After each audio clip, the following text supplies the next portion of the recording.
I never would have thought Sasaki would be such a complex character. He's a lot more complex than I ever thought he was going to be.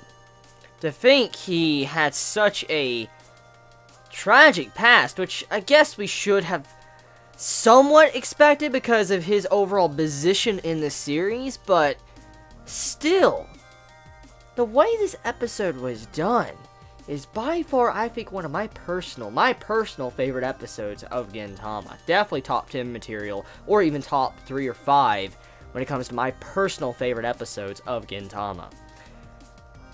I cannot believe how much I care for Sasaki after watching this episode. I am really shocked. Because, I gotta be real, I'm gonna be honest with all of you Gintama fans. I truthfully never really cared much about Sasaki. I really never cared about him. I mean, he was a cool character, I liked his design and stuff, but I just never really cared about him. I wasn't emotionally attached to his character. I knew he had a huge role, but I was never emotionally attached to said character. And then Nobume, I was never really connected with her as well. I know she had some form of connection with, Shoyo, but I wasn't really completely attached with her as well. Like I said, I want to be real with all of you. But this episode, it just flips the entire table. It's like just the table's straight up. It's a perfect aligned table. All of a sudden, just flipped over. And you're like, holy shit. Now I care about these characters. And now seeing their position and what they had to go through, you're like, my god. Like, the freaking writing on this arc is insane. It's fucking insane.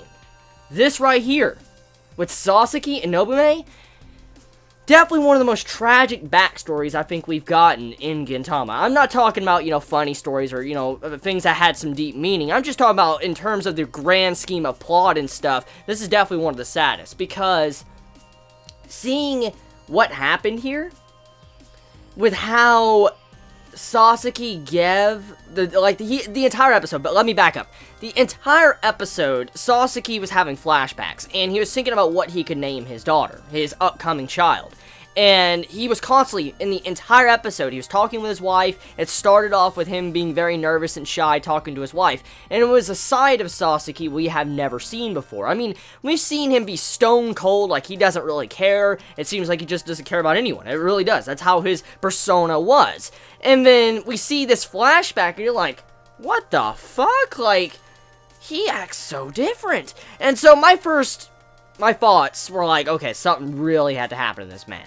And I was like, I don't know if I want to care. Like, that's my thoughts when I was watching the episode. Like, okay, obviously something's probably going to happen, and something's going to change his thoughts or opinion on the status of the government, and I thought something was going to happen. Now, it did happen, of course, but the way it was done, oh, fucking beautiful. Fucking beautiful. I mean, when you saw that scene, to when the entire episode works up to that reveal of what happened, I mean, you knew something was going to happen, but when you see it, and you see who caused it, and then you see the build-up with the name, and then you see Nobume, how her name wasn't Nobume, and she took upon the name that Sasaki was going to choose for his daughter, that just hit me right there. I'm like, oh, God. And then seeing how she killed everyone, and then she didn't kill Sasaki, and then Sasaki didn't kill her. He was, oh god, like, I gotta be honest here.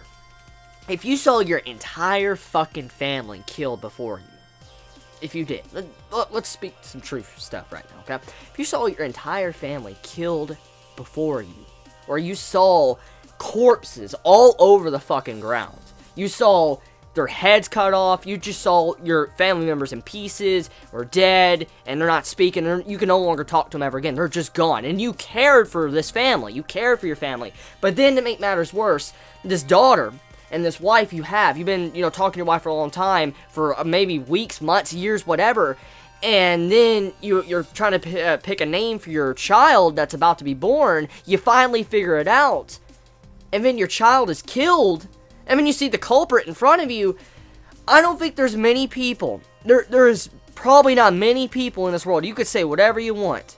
I don't think there is many people that could have been as strong-willed as Sasaki was to stop what he wanted to do. Definitely a strong-willed character. Very strong-willed. To be able to stop himself from slashing and cutting down Nobume, that surprised me.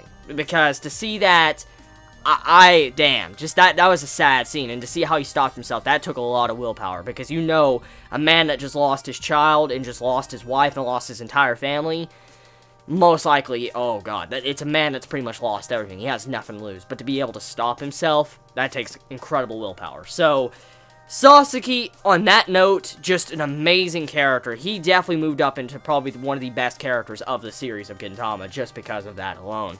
But then, on top of that, seeing how he wants to be killed, too. He's kind of punishing Nobume and also making it to where, I want you to finish the job. Down in the future, down the road, I want you to kill me, Nobume. I want you to kill me and finish the job. And seeing that, I was like, bro, that just, holy shit, Gintama. You're hitting my fill button right now. You're fucking mashing it. You're fucking screwing that damn fill button up right now, because that right there messed me up. So, episode.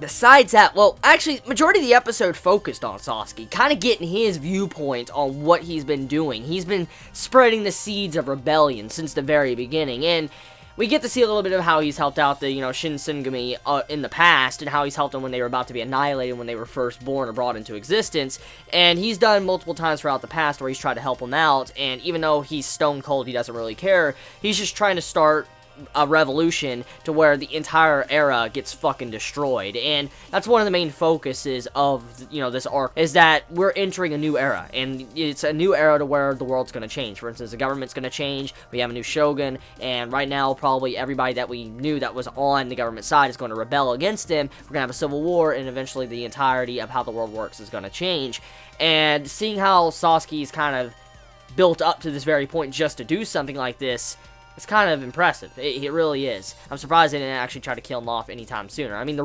reveal was fucking awesome. Like, when Gintoki saw the reveal, and Oboro was telling him, damn. Fucking damn. And speaking of Oboro and Gintoki, the fighting, oh god.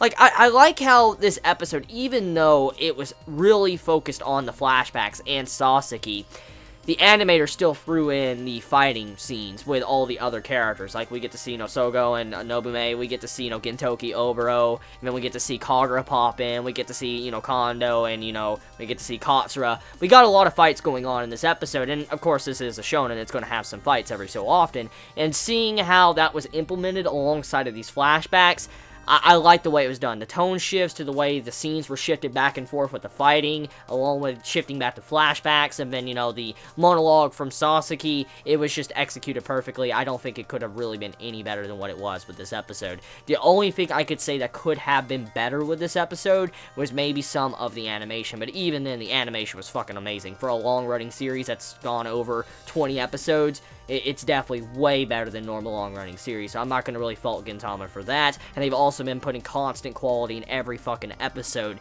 for many, many weeks now since these series arcs began, so I'm not really going to say much about that, but so, yeah, Gintama on point as fuck. Like, this is on point, and apparently what many Chibits are telling me, like, on, Twitter, they were telling me that I need to do a live reaction of next week's episode, which I'm going to assume is going to be very important. I avoided the preview of next week's episode because I was told before the episode aired today on Twitter and on YouTube as well, a couple of YouTubers like, Chibi, we need you to do a live reaction, and also do not watch the preview for next week's episode. That's what many of you said. Sadly, I wasn't in time. I watched the, the episode when I saw some live reaction requests, but I did see don't watch the preview, so yeah, no live reaction, of course, for this week's episode, and also with copyright bullshit, going on, I don't know if I want to risk a live reaction, because I've experienced, copyright takedowns thanks to Gintama, so, yeah, that's up in the air for now, but I want to see, I might do a live reaction next week for Gintama.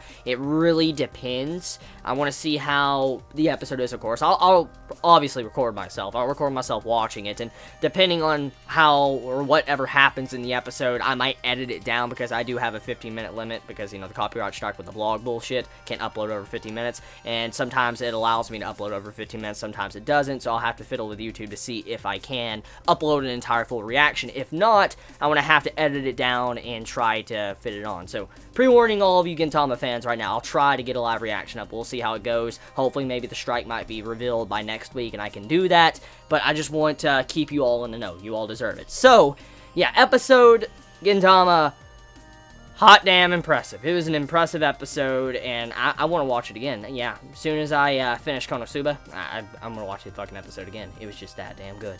So let me know your thoughts in the comments below. You have a wonderful day or not, wherever you live. Please be safe. Chibi out.